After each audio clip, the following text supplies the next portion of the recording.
Hello, everyone. I'm Younas, and welcome to the vFairs Events podcast. Today, we have an exciting guest who is known for shaking up the event industry, Dalia El Gazzar. Dalia is a powerhouse when it comes to event tech, strategy, and marketing. As the founder of Dalia Plus Agency, she helps event professionals cut through the noise, embrace technology, and create unforgettable experiences. If you have ever felt stuck in an outdated event strategy or overwhelmed by AI and automation, Dalia is a person to turn to. She is one of my favorite person in the events industry. Dalia, welcome to the show. Thank you, Younas. You are my favorite as well. Thank you so much. Dalia, would love to learn a bit more about your journey. How did you get into the events industry? Wow. I want to say that I fell into it, as others always say, oh, I was an accidental planner and then I got in. And I always use the analogy, it's like the song Hotel California. You can check in, but you can never check out. And it's the honest truth for a lot of people. So whoever's listening, tell me if that's true for you. But it started out where I was actually in the Red Sea in South Sinai. And I was there in one of the first resorts in Sharm el-Sheikh.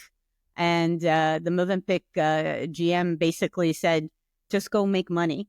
And I'm like, okay, I'm Egyptian. I can haggle with the best of them. And I say that I can sell air in bottles. And you just, I ask you what color you want.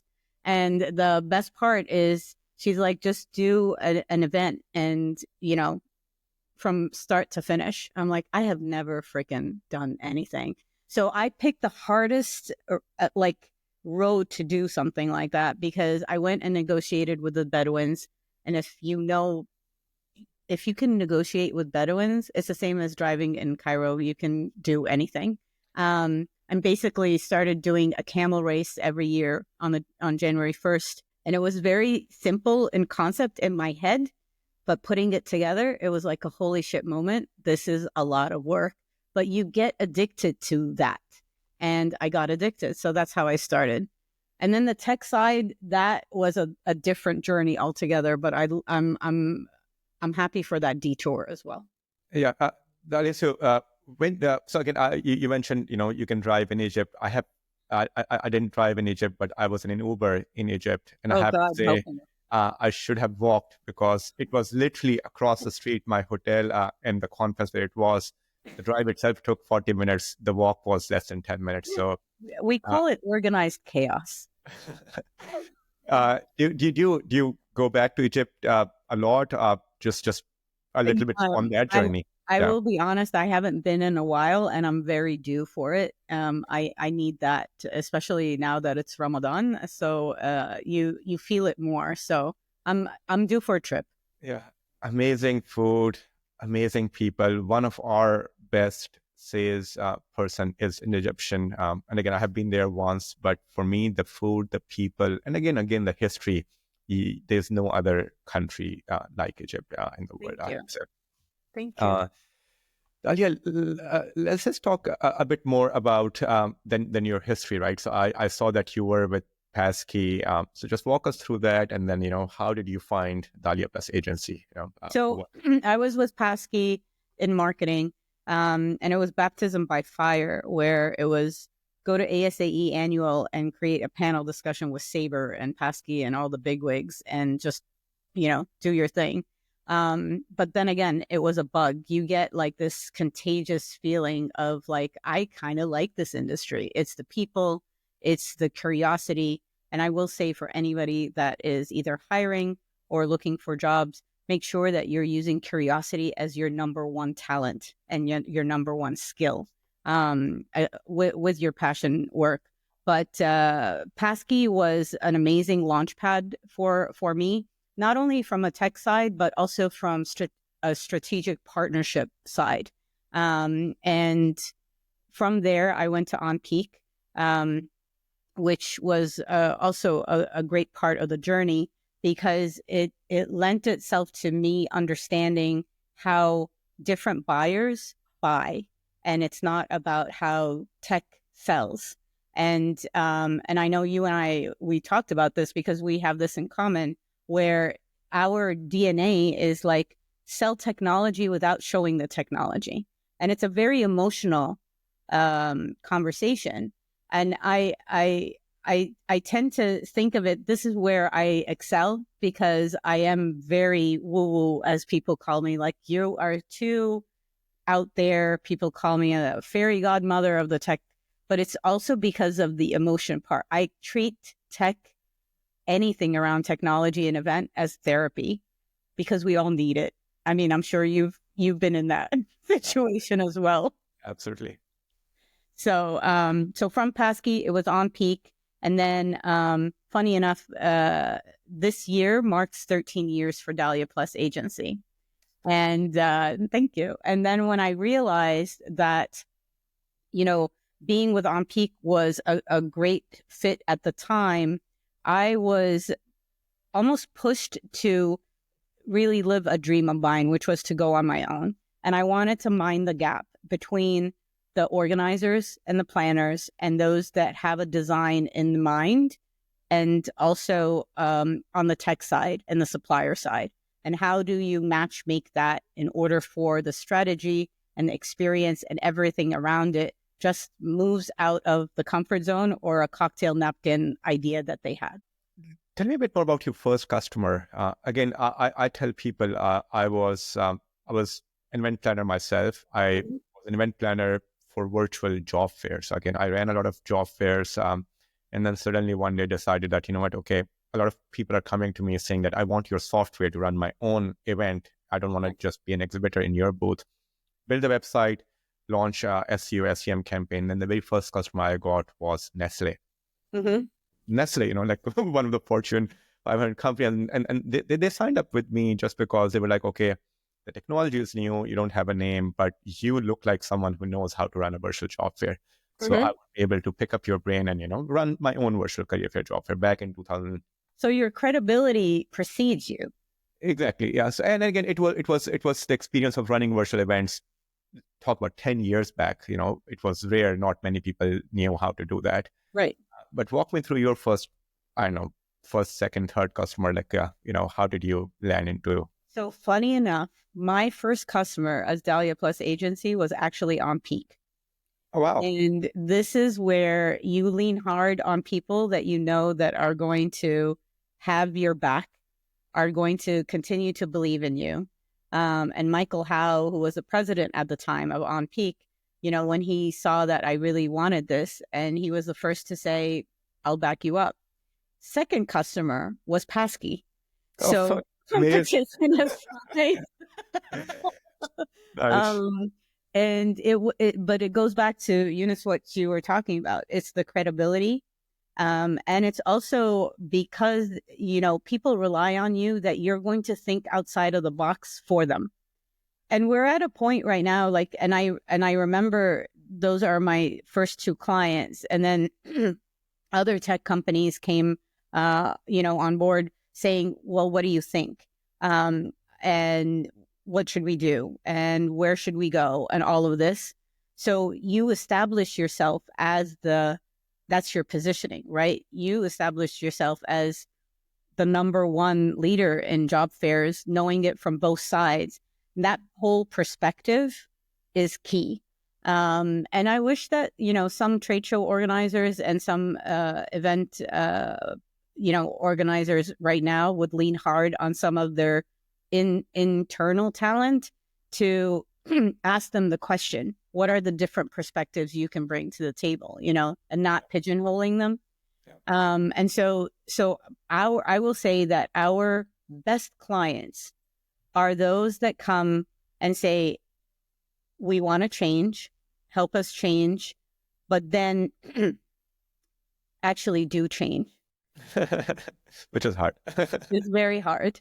So and it's hard also from a business owner where you have to say, okay, this is not working. I'm going to divorce you. We can, you know, keep, you know, mutual custody about the dog or the fur baby, whatever it is, you know, but we have to part ways. And I think this is going to be happening more so now than ever when you're not stifling those that have a different perspective. all data aside, and the reports and this and that and the tactics and what worked in the past and it's not about that anymore. I think it's more about like the credibility and the voicing of the different perspectives and the different ideas. Very nice. Dalia, this was again start of the journey. Let's fast forward 13 years today. Again, lots is happening in 2025 across the world, whether it's in tech, whether it's just politics, etc. Yeah. What's your take on AI and events? And again, just when we started the year, like December 2024, January 2025, a lot of our customers were like, in the world of AI, events is the most human thing ever. And, a lot of them have been planning a lot more smaller, mid-sized, big in-person events. And again, anyone within the event technology space wants to make use of AI in events somehow, because the promise of AI is that it will increase productivity, cut down cost. What AI applications have you seen work well for event planners? And the entire event planning journey, where have you seen AI be effective, and where do you think it has fallen short so far? Okay, so AI, it's funny because everybody's like, oh, this is the tip of the iceberg. No, it's actually not. And, there's a lot of different ways of thinking of AI at the moment. Yes, there's fear. There's tremendous fear. Yes, it's because it's moving too fast. And I think that's where the tremendous fear is. Applications of AI that's going to work miracles for us is what we have been asking for as event professionals for a very long time. We want digital transformation. So we're getting it. Embrace it. We want virtual assistants because I am a one-man band and I can't do everything on my own. Well, guess what? AI agents are going to come and help you out. We are stuck with data all over the place and we don't know what to do with it. Perfect. So when you look at the obstacles of putting events together, and then you're able to look at the opportunities with AI infusion, the applications are not only about analytics or data, or it's more of muse, brainstorming, agility. And it's more of, workflows transformed. We've been asking for this. We go on a hunt for a project management system and we try to go to Monday.com, Asana, Trello, Google, blah, and all of that. And we're not sticking to anything. More than anything, what AI is doing is it's changing the way we do business. And so the implication here is you're not going to do business the same way. Yep. You're going to be faster. You're going to be more nimble. Your data is going to be different. It's going to be more real time.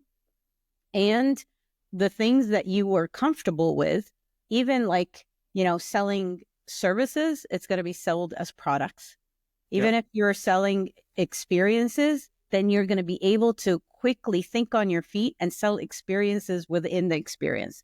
And I'll give you an example. I am a huge fan of Gamma. Yeah. I was about to say that. I was about to get into Gamma. Promise. I was about to get into Gamma because I was like, Brent Lee he has totally mind blown. Like he needs his own emoji. 100%. You know what I mean?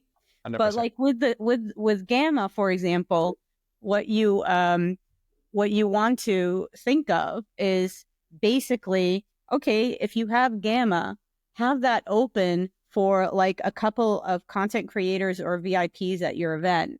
And if you have a discussion happening, have them take their own notes, upload it to Gamma, have them do their own take on it, like with their own presentation, for example. And then all of a sudden have a contest about it. Like, why not? And so this is almost like peer-to-peer sharing, or it's maybe those that are sharing it on the virtual side. My other favorite one, and I'm only giving you the fun ones because we can be here forever for like the whole entire day and like just, comparing screens on our phone or something, Younas. But The other one is Sono, like sono.com, where you can make your own songs. I don't know about that one. Oh my God. But Yeah, like, can you imagine making a song for your first time attendees and it's personalized and it's Younas, welcome to such and such a show, and all of this. And it's personalized. We talk about personalization. We talk about fun. So we're talking about personalizing workflows, processes, presentations, visualizations. We're going to be at a point where there's going to be a speaker and he's going to be talking to maybe, 100 people, 500 people, but Younas likes visuals in a black and gray scale and Dalia likes purple. Let's actually personalize a deck or the presentation according to them. Yep.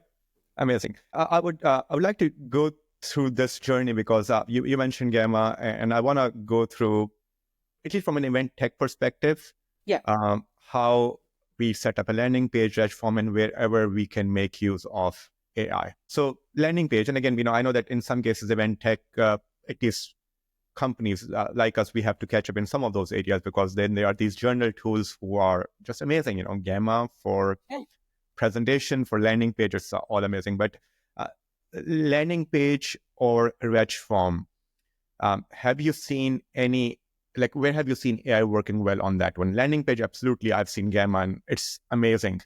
Reg form, have you seen any AI work being done there from an event planner perspective, or is it still I think more it's like a drag and drop? I've seen it in beta mode. Okay. But I think what's going to start happening is that the pre-populating of the information is going to be super easy. So like if you are a returning attendee, you won't have to go through the 10 pages that people sometimes put on their registration feed, right? What it's going to start happening is it's going to probably start getting personalized for you, and you're like in a yes or no mode, depending on the mood that you're in. It might actually be where it's checking on you right before the event because of the registration cycle time, or,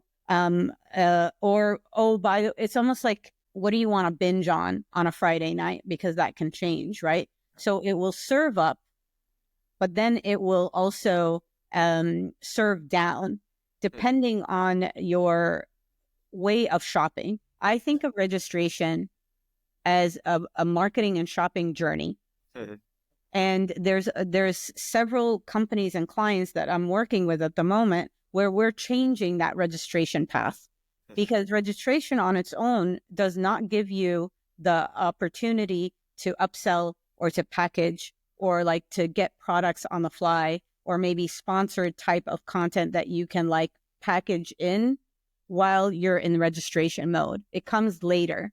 And people don't shop like that anymore. If you look at TikTok Shop, for example, they get you at the moment. They give you that sweet discount or like free, shipping right there and then. You have no chance of saying no, especially if your kid is sitting next to you and they want that, whatever's in that shopping cart. Like when TikTok went down for that 24 hours, that was a shit show. That was not pretty. Yep. And just on the registration form, your take on, should it be just a couple of fields, capture the registration ticket, and then capture the rest of the information, or are you okay having a long form? So it depends on the audience, and it depends on the intention, and it depends on how laser focused that your team should be on each of the event participants. You do not treat a first timer as you do a 10-timer, right? And you do not treat a new group coordinator that is booking, for the entire booth personnel team that's coming for an exhibitor, activation, as if you're not giving them the right information. There's going to come a time when almost like sentiments are going to be included. Do you give someone who seems overwhelmed everything, like a 10-page form, or do you sort of do a drip campaign kind of style? Because in essence, it's not only the registration, it is a journey. It is an experience. Registration on its own has to be an experience.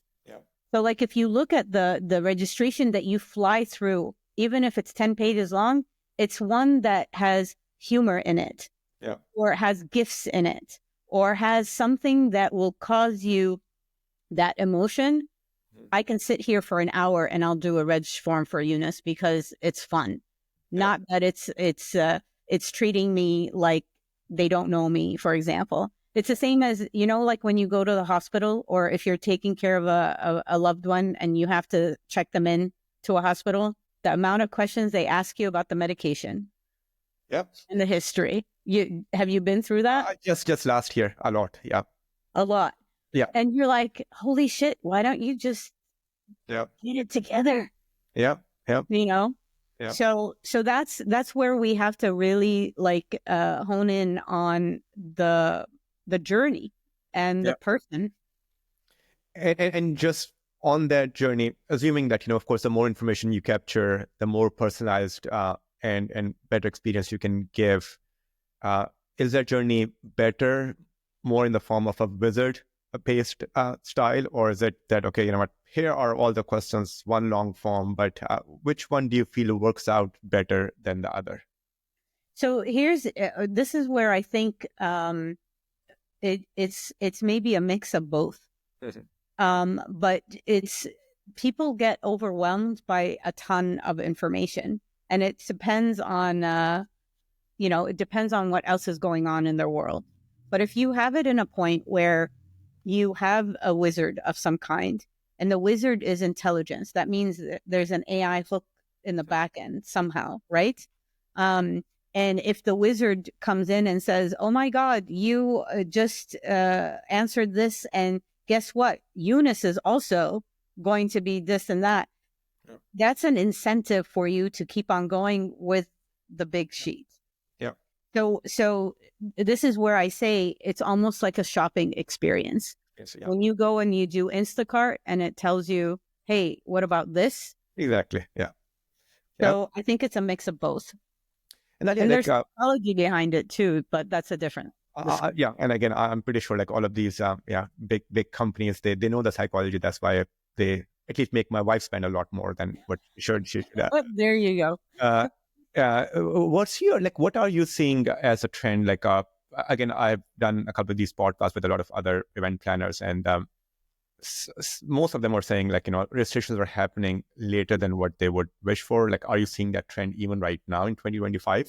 Yeah, like restrictions in what, like in factors that just again, 2 months before their conference, before COVID, I know 70% of their sales would have happened. Now it's the opposite. 30% has happened in the last, 70% or more of the sales is happening in the last 2 months as compared to people signing up early.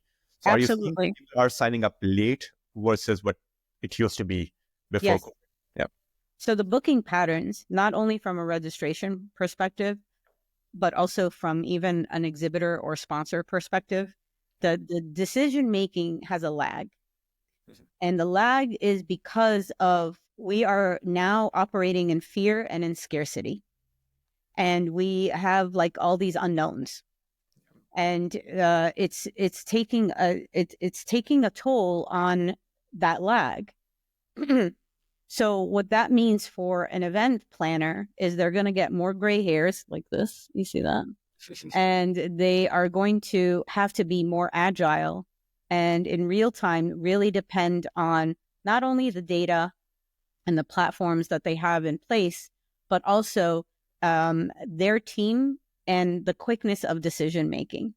So when we say that we are the best worst case scenario planners, it is truly a title. It's not a thing. I say it's worst case or best case, worst case scenario planning, as well as cat herding. We are cat herders like nobody's business. But going back to the decision making, because of the emotion that's under it, we are now almost thrown in and forced into a very different budget planning, event planning, all of that. And I worry about our event planners where they are not able to be that agile, or they're not able to think on their feet. I'm going to say that because, of course, we provide technology to help others run their conferences. But when I run my own conference, it's not that the hotel and the F&B and they are flexible. Like, you have to book things X months in advance. You have to let them commit. You have to commit for a minimum spend. Yeah. So walk me through that journey that, given that up until the last couple of months, event planners don't know how many people will end up signing up for this.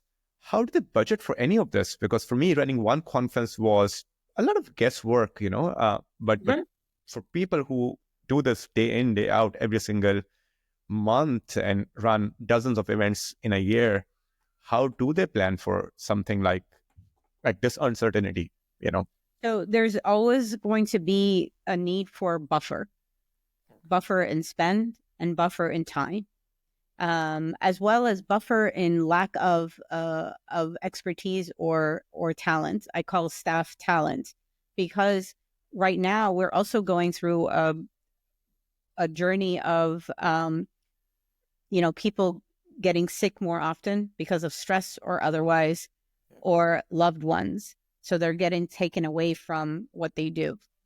I think the buffer is one thing to take a look at. I think leadership really has to listen to the experts that they have in-house when it comes to events. And when someone says, no, we need another X amount of money to make this happen, they need to listen to that. You need to spend the money to change the way events are. We can't go back to saying just cut and paste the budget that you had like a couple of years ago. Just, it has to be very relevant and very in the now. I think the other thing that planners, that they need that agility. So the scenario of like all of a sudden breakout rooms are all full, even though your mobile app said that there was room and capacity there, and that's actually a lie, and there's lines, then have the ability to have it be like second screen or like live on their phones and give them a seating area with coffee or donuts or something. Yeah. But that's agile. That's like, again, it's almost like redesigning events on the go. So that's what you need. And I understand the buffer in budget. Can you clarify a bit more when you said buffer in time? Because for me, the biggest challenge with any event is that time is set in stone. It cannot change, you're just, no matter what you're sometimes, and again, it has happened with me where no matter what's happening in your personal life, etc., it's not that you have time in your hand. If you have to run something on a particular day, the communications are out, you have paid for everything. Yeah. You have to just, wear this mask that, you're still that human who can go ahead and run this event. Tell me a bit more on that one. What options exist, if any? Because I'm not aware of any option. Otherwise, I would have. I don't know if options exist yet. It depends on your relationship that you have with your vendors, like your hotel, your AV provider, etc. I do think that you are able to build in, realistic, like not even depending on history, but like realistic timeframes of when attrition should be, on a calendar, or like when you should drop like registration, rates or whatever it is that you need.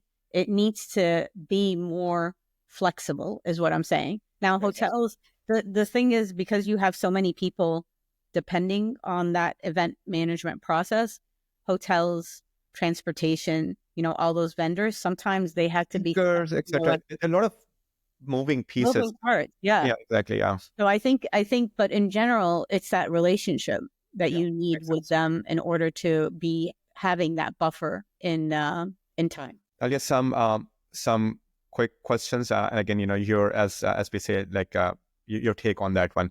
What is the most overrated event trend that you see right now that's happening?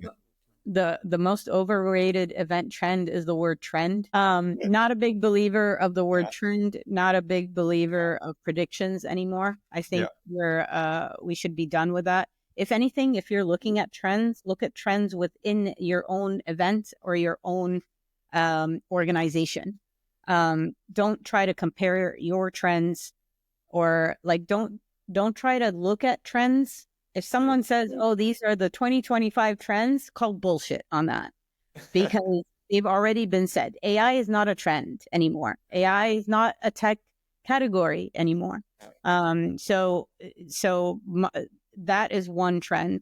The other trend that I think is that is needing to be like just taken away is this whole reasoning about like that revenue streams that are connected to your show, like especially from an exhibitor side or like from a sponsor side, have to be by a sponsor or an exhibitor. My gut says that there's going to be new revenue streams that are not associated with exhibitors and sponsors, and this is very hard for people to think that way, and to think of like, maybe my trade show next year is not going to be a trade show. What am I going to do? So I think that is that's going to happen sooner rather than later. I agree. What are planners wasting time and money on that they should not spend any time on? I believe that some planners waste their own time thinking that they have to have all these certifications in order to be as kick-ass as they are. I actually have been questioning some of the certifications that we have in the industry, because they're not nimble and they're not quick enough. And I don't want that our event organizers think second best. I don't know how to say it. Like, I don't want them to doubt their abilities and thinking, oh, I need such and such, certification, and then I'll be amazing. No, you're amazing. You're like awesome. And just, you have to keep on doing what you're doing. If you are in a position that doesn't allow you to do that, and you think that you need an acronym behind your name, then you got to leave. So that's one thing I think they're wasting time on. The other thing I think they're wasting time on is saying yes to everything, and they shouldn't. They should question everything, and they should actually do the opposite.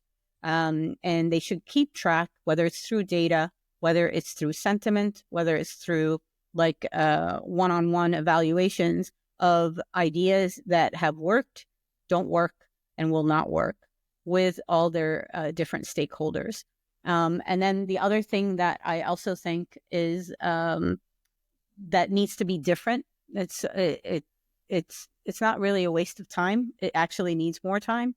Is where leadership should really lean into the team that they have in-house, especially those that have amazing years of experience, and think of it in a way where if they want to bring in new talent, new skills, new energy, new blood, basically, is that it's a tag team. So I envision it as a yin and yang. So like your event director or whoever's heading the event department should be two people, one seasoned, one who has all the experience in the world, and someone who just wants to take off and do crazy stuff. And so that kind of complements what I see as a new business unit for events.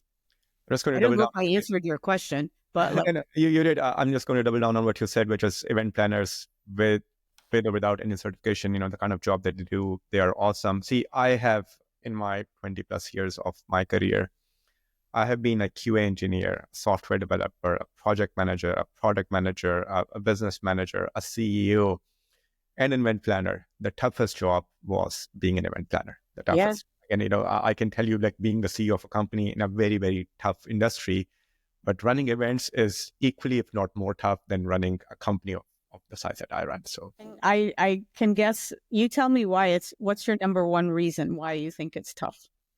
It's because, as I mentioned, it happened with me just last year that you're running against time. Again, if I have to launch a product, if I'm not fully ready, I can delay it by a week. Everything else can wait or has a little bit of buffer. That's why I asked, explain me that buffer in time, because For me, that has never happened, and I never knew that how to make it happen. And again, with resources, with budget, with so many uncertainties, with so many moving pieces, you have to still run a great show. With every other role, you have a lot more in control. You have a lot of those internal pieces, not external pieces. And that's why for me, again, that was the toughest job I have ever done. Yeah. Yeah. It's crazy. What do you think we should stop doing in our events industry? Yeah, I'll say for me, it was also about just stop saying yes to everything. And I say that to a lot of our people who say yes to our customers as well, because I know that they're saying yes to their end customer, because sometimes when you say yes to literally everything, which we also have as a company tendency to do, I think you just don't realize that you're not helping anyone achieve that end goal, which is to run a great event. You're just creating more work for everyone. And sometimes saying yes is not the best interest in for the customer itself. You have to see what the end goal is, etc. So for me, it's also that. Yeah, perfect. Few more questions. Again, we'll go back to that event journey. We were done with landing page. We're done with reg form. We are there in that in-person event.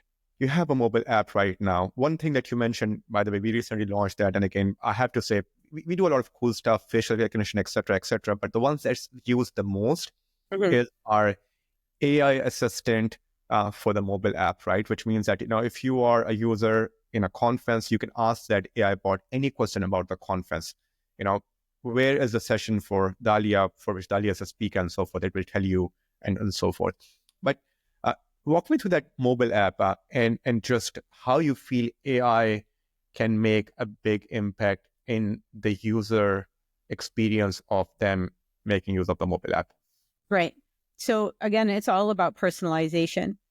So knowing that, if Dalia likes jokes or is the tone and the personality that comes through the mobile app, it's almost like conversational. And it's an event companion more than anything. I think the serving of the information, that's just basic stuff. So tell me where the sessions are, or what are the sessions about AI. I want it to take it a step further, where it's like, oh my God, Younas is talking about AI. I follow Younas, on, but are you following them on LinkedIn? And then serving that up, and then, creating that bridge that's outside of the event. Again, it's consumer behavior. When you have your phone in hand and you go down the rabbit hole of like Instagram, or like you're, binging reels or whatever it is, depending on who you are and what you're looking at, you need to look at it from an event perspective. What do you want to create? So it's not only the moments and then tracking it within the event, but it's those connections or that content consumption. And it's not only in a breakout room or in a hallway, or, it's what you can do a little bit more of. And so, I think of the mobile app serving content that is behind like a red velvet rope only for VIPs. And if it's like amazing content, I'll pay for it, or if it's like a conversation that you want to listen into, and Younas is going to be talking with, Ali K. Miller about AI, I want to be a fly on the wall. Let me in and I will pay you $1 million, So this is where you get to have fun creating that experience. And I think a mobile app needs to get to that spot. It's not only serving up information, or else it can just be a chat GPT on your phone. Exactly. I agree. Dalia, your take on swags. A lot of people spend a lot of money on swags in the conferences. Tell me your opinion on that one. Yeah. It depends on the swag. I'm up for stickers. I love stickers. Like if you can get me on stickers, or like, no more tote bags. Thank you. I'm good. I appreciate it. No more bottles. I'm good there as well, unless it has a mission to it. So like, for example, like the Fill It Forward bottles. I think for swag, you have to think of it in a different way, as well as from the demographics of your attendees. If it's younger people, they don't want the swag that you think they want. And that's relevant right now. I would think of swag as what's a value add. Give me a blueprint on, for example, or a journal PDF that I can download when I get home. Give me a blueprint on how I can, evaluate my tech stack when I get with my team.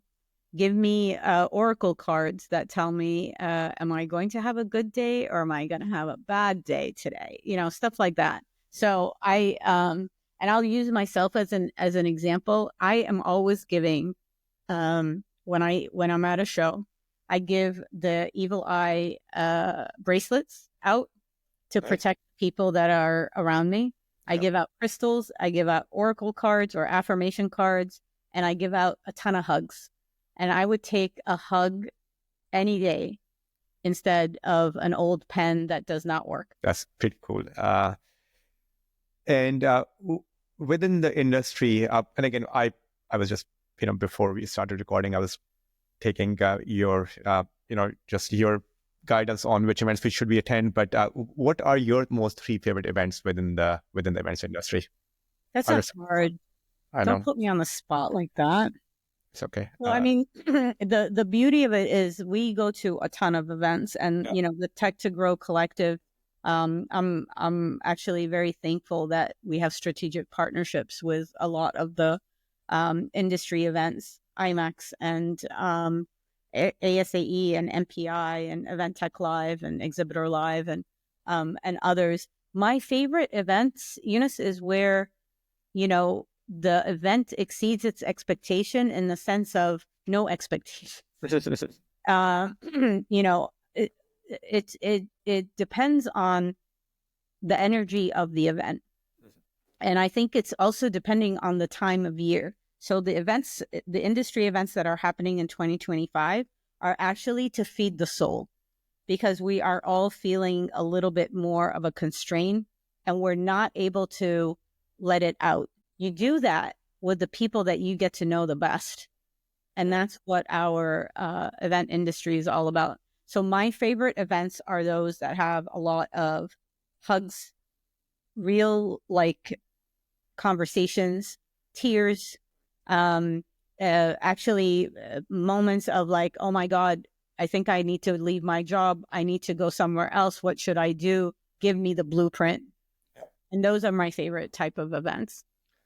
And how do you see virtual events and in-person events in 2025? So we saw 2021, 2020, all virtual events, followed by tons of in-person events. Again, we serve customers across both.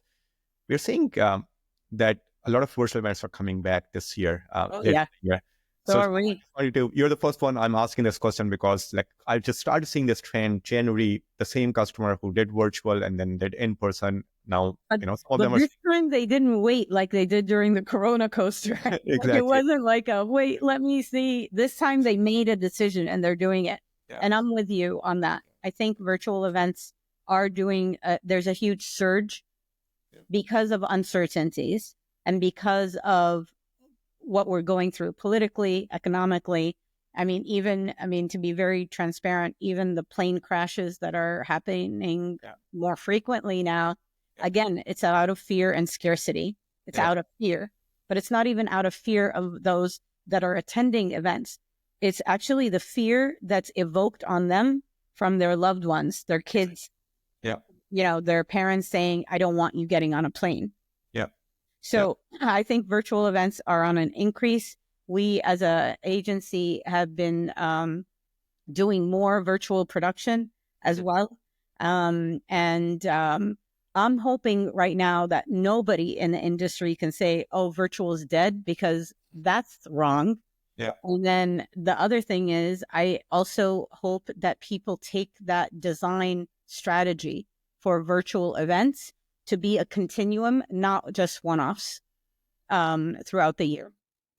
I'm in total agreement with you also on that one. And again, our numbers are the same. So for the first almost 2.5 months of this year, we are seeing that, again, in-person events, like they keep on growing for us, but virtual events are coming back, for a lot of customers who stopped doing it for the last couple of years. Yep. It was great talking to you. Again, for all the listeners who want to learn a bit more about you, follow you. I know that I follow you on LinkedIn, but for the audience, where do you think that they can find you best and, kind of learn? I live on LinkedIn. I live on Facebook. More than happy to connect with anyone. And I'm at Dalia at dahliaplus.com. And 617-470-2655 for those that need a hug or need to chat. Thank you so much. Thank you everyone for listening. Thank you, Dalia, for being on the show. Thank you so much. Thank you for having me.